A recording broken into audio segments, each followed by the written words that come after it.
Ya, halo teman-teman. Saya Mario Fabianus. Di sini saya akan membahas materi tentang kerajaan Hindu-Buddha. Ya, salah satu kerajaan yang akan saya bahas di sini adalah Kerajaan Sriwijaya, teman-teman.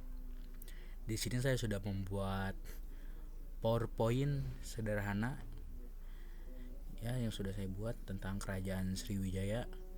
Di sini saya membawa 7 poin inti tentang pelajaran Kerajaan Sriwijaya, teman-teman. Baiklah, tanpa berlama-lama, mari kita mulai saja pembahasannya. Oke, untuk yang pertama, apa sih Kerajaan Sriwijaya itu?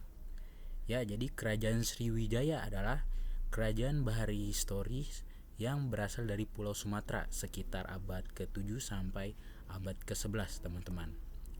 Ya, jadi di sini Kerajaan Sriwijaya juga merupakan simbol kerajaan maritim Indonesia yang berjaya pada 8 Masehi dan 9 Masehi. Kerajaan ini mampu menguasai wilayah perairan Nusantara bahkan hingga keluar wilayah Nusantara. Ya, jadi teman-teman, dari penjelasan ini, Kerajaan Sriwijaya itu dia memiliki ciri khas di wilayah perairan, teman-teman ya. Jadi FYI, sebenarnya Kerajaan Sriwijaya ini dia juga menguasai wilayah di luar Indonesia juga, teman-teman, seperti di Singapura. Seperti itu. Baiklah, kita lanjut ke slide selanjutnya, teman-teman. Ya, jadi di sini di mana sih letak Kerajaan Sriwijaya? Ya.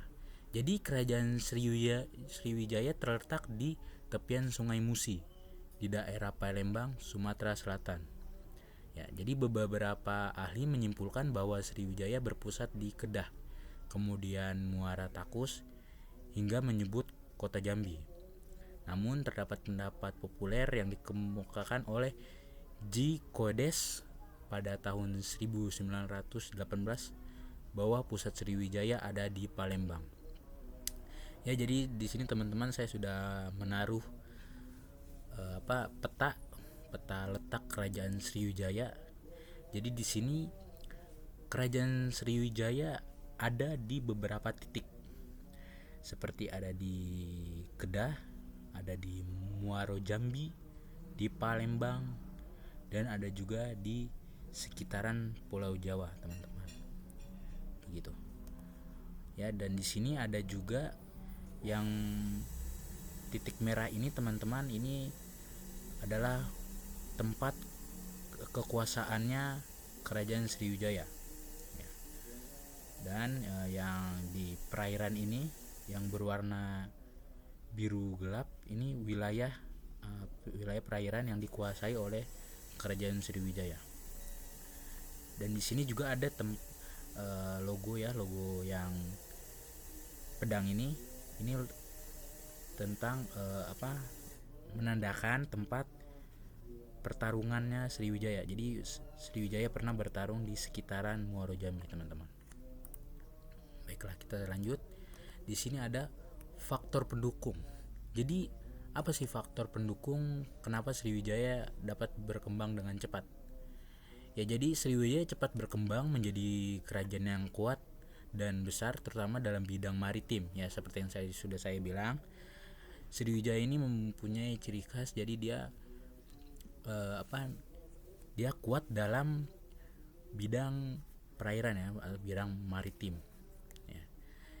Jadi faktor pendukungnya itu, yang pertama, secara geografis Palembang merupakan daerah yang strategis, terutama dengan keberadaan Sungai Musi yang menghubungkan dengan daerah pedalaman Pulau Sumatera. Di depan muara Sungai Musi terdapat pulau-pulau yang berfungsi sebagai pelindung pelabuhan sehingga tepat sebagai kegiatan pemerintahan dan pertahanan. Yang kedua, pantai timur Sumatera merupakan persimpangan lalu lintas pelayaran internasional hingga sekarang. Yang ketiga, runtuhnya kerajaan Funan di Vietnam akibat serangan Kamboja. Hal tersebut memberi kesempatan Sriwijaya berkembang cepat sebagai kerajaan maritim. Yang keempat, Sriwijaya memiliki berbagai keuntungan terutama untuk kegiatan pelayaran dan perdagangan. Contohnya beberapa sungai yang besar, perairan yang laut yang cukup tenang, dan penduduk yang berbakat sebagai pelaut ulung. Ya, jadi dari beberapa faktor di sini ya, Sriwijaya memang ya sudah saya bilang dia sangat bagus dan sangat kuat lah dalam bidang perairan ini. Jadi mereka sangat mengunggulkan sekali ya perairan, di bidang perairan mereka sangat mengunggulkan itu hingga bisa menjadi negara yang kuat dan besar. Baiklah, lanjut. Ya, jadi di sini ada raja-raja kerajaan Sriwijaya. Jadi pastinya setiap kerajaan pasti punya pemimpin yaitu raja. Jadi di sini saya akan menjelaskan ya siapa saja raja-raja kerajaan Sriwijaya. Jadi di sini saya menaruh sekitar ya 8 raja kerajaan Sriwijaya. Di sini ada Raja Dharma Setu Sriwijaya, ada Raja Sri Indrawarman, Raja Dharanindra, Raja Samaratungga, Rakai Pikatan, Balaputra Dewa, Sri Udayadityawarman, Sri Culamaniwarman atau Cudamani Warmadewa. Nah, jadi di sini Kerajaan Sriwijaya mencapai puncak kejayaannya pada abad ke-9 Masehi ketika diperintah oleh Raja Balaputra Dewa. Pada masa ini, kerajaan ini menguasai hampir seluruh wilayah Nusantara Barat, termasuk Kamboja, Thailand Selatan, Semenanjung Malaya, Sumatera, dan sebagian Jawa. Di sini saya sudah menaruh ilustrasi dari Raja Balaputra Dewa ya. Jadi ini dia seperti ini ilustrasinya. Ya. Jadi raja yang paling kuat ya, yang paling kuat dalam kerajaan Sriwijaya adalah Raja Balaputra Dewa. Ya, jadi saat masa kejayaan Sriwijaya itu yang memegangnya saat itu adalah Balaputra Dewa ya, yang sudah saya taruh ini ilustrasinya di sini. Dan seperti yang saya tadi sudah bilang ya, kerajaan Sriwijaya juga menguasai daerah di luar Indonesia, teman-teman. Jadi seperti di sini saya sudah masukkan contohnya di Kamboja dan Thailand Selatan. Seperti itu, teman-teman. Baiklah, kita akan lanjut. Ya. Jadi di sini ada masa kejayaan. Jadi apa sih masa kejayaan? Seperti apa masa kejayaan kerajaan Sriwijaya? Ya. Seperti yang sudah dijelaskan bahwa Raja Sriwijaya yang paling terkenal adalah Balaputra Dewa. Sebab di masa kepemimpinannya Sriwijaya berhasil menjadi kerajaan terbesar dan terkuat kala itu. Masa kejayaan kerajaan Sriwijaya terjadi pada abad ke-8 hingga ke-9 di bawah kepemimpinan Raja Balaputra Dewa. Ia dinobatkan sebagai raja pada tahun 850 Masehi dan langsung bergerak cepat untuk memperluas kekuatan Sriwijaya. Di masa kepemimpinannya, ia berhasil memperluas wilayah kekuasaan Sriwijaya hingga ke sebagian Jawa, Kalimantan, Malaysia, Thailand Selatan, dan Singapura. Selain itu, Raja Balaputra Dewa juga membangun armada laut yang kuat sehingga jalur pelayaran dan perdagangan menjadi aman. Kesuksesan Raja Balaputra Dewa terus berlanjut hingga masa kepemimpinan Raja Sri Marawijaya. Di masa kekuasaannya, Sriwijaya terus berkembang menjadi negara maritim yang semakin kuat. Ya. Jadi yang sudah saya katakan tadi ya, masa kejayaannya kerajaan Sriwijaya dipegang oleh Balaputra Dewa. Nah, dia ini berarti salah satu raja yang kuat lah ya. Dia raja yang kuat untuk memegang kerajaan Sriwijaya. Dan karena mereka unggul dalam bidang maritim, dalam bidang perairan, jadi Balaputra Dewa ini dia membangun armada laut yang kuat sehingga jalur pelayaran dan perdagangan menjadi aman ya, karena mereka ini ciri khasnya dalam bidang perairan, jadi mereka memperkuat jalur pelayaran dan perdagangan mereka hingga menjadi aman ya. Nah, jadi karena dia membangun armada laut yang kuat itu, jadi Sriwijaya menjadi berkembang menjadi negara maritim yang semakin kuat ya. Jadi sangat kuat lah kerajaan maritim di bawah kepemimpinan Raja Balaputra Dewa. Baiklah, lanjut. Oke, jadi di sini ada faktor keruntuhan.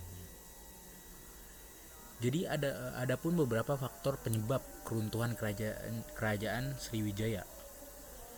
Jadi di sini ada 3 ya faktor keruntuhannya, mengapa kerajaan Sriwijaya menjadi mundur atau runtuh. Jadi yang pertama, faktor geografis berupa perubahan letak kerajaan Sriwijaya. Pengendapan lumpur Sungai Musi menyebabkan letak kerajaan Sriwijaya tidak lagi berdekatan dengan pantai. Dampaknya ibu kota Sriwijaya kurang diminati lagi oleh pedagang internasional. Yang kedua, lemahnya kontrol pemerintahan pusat sehingga banyak daerah yang melepaskan diri. Yang ketiga, berkembangnya kekuatan politik di Jawa dan India sehingga serangan bertubi-tubi telah membawa kehancuran kerajaan Sriwijaya, bahkan kehilangan beberapa wilayah kekuasaannya. Jadi Sriwijaya adalah kerajaan maritim yang perekonomian berpusat pada kegiatan perdagangan dan hasil-hasil laut. Keberadaan Sriwijaya sebagai pusat perdagangan membawa kemakmuran bagi rakyat dan kerajaan. Kerajaan Sriwijaya berakhir saat armada laut Majapahit menyerang Sriwijaya pada tahun 1377. Ya. Jadi ada juga faktor dari kerajaan lain, yaitu kerajaan Majapahit. Jadi kerajaan Majapahit ini dia juga menyerang armada laut ya, armada lautnya si kerajaan Sriwijaya. Jadi walaupun yang tadi saya bilang kerajaan Sriwijaya ini kan dia berpusat pada perairan ya, pada perairan dan sangat kuat di perairan, namun masih bisa dikalahkan oleh armada laut Majapahit. Jadi armada laut Majapahit ini dia juga kuat sehingga bisa mengalahkan kerajaan Sriwijaya. Dan FYI, kerajaan Majapahit ini, jadi kerajaan Sriwijaya setelah hancur, setelah hilang, itu telah digantikan oleh kerajaan Majapahit. Jadi setelah kerajaan Sriwijaya sudah habis masanya ya, sudah runtuh, itu digantikan oleh kerajaan Majapahit yang mengambil daerah kekuasaan kerajaan Sriwijaya. Ya, seperti itu. Baiklah, kita lanjut. Ya. Di sini adalah peninggalan kerajaan Sriwijaya ya. Ya, di sini ada peninggalan prasasti Kedukan Bukit, prasasti Talang Tuo, prasasti Telaga Batu, prasasti Kota Kapur, prasasti Karang Berahi, Candi Biaro Bahal 4, dan Candi Muaro Takus ya. Jadi di sini ada sekitar 7 peninggalan kerajaan Sriwijaya ya, yang masih ada hingga sekarang. Jadi dari kebanyakan ya yang ditemukan ini adalah prasasti ya, prasasti milik kerajaan Sriwijaya. Dan prasasti dan candi-candi ini mereka tersebar bukan hanya di satu tempat ya, dikarenakan yang seperti saya bilang, saya akan balik ke slide sebelumnya ya, di slide peta ini ya. Jadi kan Sriwijaya kan dia berpusat pada di sini ada di Jawa, ada yang di Palembang, di Muaro Jambi, ada yang di Kedah ya. Jadi peninggalan Sriwijaya tadi itu dia tersebar ke 4 titik ini ya. Ada yang di Palembang, ada yang di Muaro Jambi, di Kedah, dan ada yang juga di Jawa. Dan yang tadi ada yang Muaro Takus ya, yang Candi Muaro Takus itu terletak di Jambi sini. Ya, jadi dia terletak di Jambi. Oke. Ya seperti itu teman-teman. Oke, baik. Ya sekian dari saya ya yang bisa saya sampaikan materi dari Kerajaan Sriwijaya. Kerajaan Sriwijaya. Ya apabila ada kata yang kurang mengenakan atau yang yang tidak mengenakan ya saya mohon maaf. Ya jadi saya sudah saya sudah menyampaikan beberapa sedikit penjelasan tentang Kerajaan Sriwijaya. Semoga penjelasan saya bisa dapat dimengerti oleh teman-teman sekalian. Ya, jadi saya Mario Fabianus Kmb, saya izin pamit. Terima kasih.